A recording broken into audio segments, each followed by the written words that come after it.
Hi అండి. ఈ రోజుల్లో మన ఆరోగ్యం మన చేతుల్లోనే. మనం తీసుకునే డైట్‌ని బట్టి మన హెల్త్ అనేది డిపెండ్ అయి ఉంటుందనమాట. వారానికి 2, 3 సార్లైనా చిరుధాన్యాలతోటి చేసే రెసిపీస్ తీసుకోవటం వల్ల హెల్త్‌కి చాలా మంచిదండి. మన ఇంట్లో వాళ్ళు కూడా చాలా హెల్తీగా ఉండాలంటే ఇలాంటి చిరుధాన్యాలతోటి రెసిపీస్ ట్రై చేయాల్సిందే. ఈరోజు నేను ఇక్కడ మీకు ఊదలతోటి ఉప్మా ఎంత సింపుల్‌గా చేసుకోవాలో చూపించబోతున్నాను చూసేయండి. చూసారు కదా! వీటిని ఊదలు అంటారండి. ఇవి మనం ఒక కప్పు వరకు తీసుకున్నాను ఇక్కడ. తీసుకొని నీట్‌గా వాష్ చేసేసుకొని మనం ఉప్మా చేసుకునే ముందు ఒక హాఫ్ అన్ అవర్ ముందు నానబెట్టుకుంటే సరిపోతుందనమాట. ఈ విధంగా వాటర్ వేసేసి నీట్‌గా కడుక్కున్న తర్వాత వాటర్ వేసి నానబెట్టుకోవాలండి. తర్వాత ఉప్మా తయారు చేసుకోవటానికి మనకు కావాల్సిన వెజిటబుల్స్ అన్నీ కట్ చేసుకొని పెట్టుకోవాలి.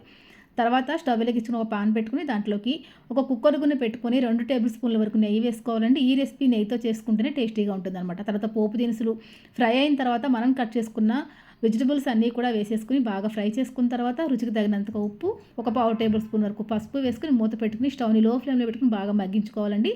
ఈలోపుగా ఊదల్లో ఉన్న వాటర్ అంతా తీసేసి ఊదలను కూడా యాడ్ చేసుకున్న తర్వాత బాగా కలుపుకొని కాసేపు మగ్గించుకోవాలి. తర్వాత మనం ఒక కప్పు ఊదలు తీసుకున్నాం కాబట్టి 4 కప్పుల వరకు వాటర్ వేసుకోవాలండి. కుక్కర్ మూత పెట్టేసి మనం 3-4 విజిల్స్ వచ్చేంత వరకు కుక్ చేసుకోవాలి.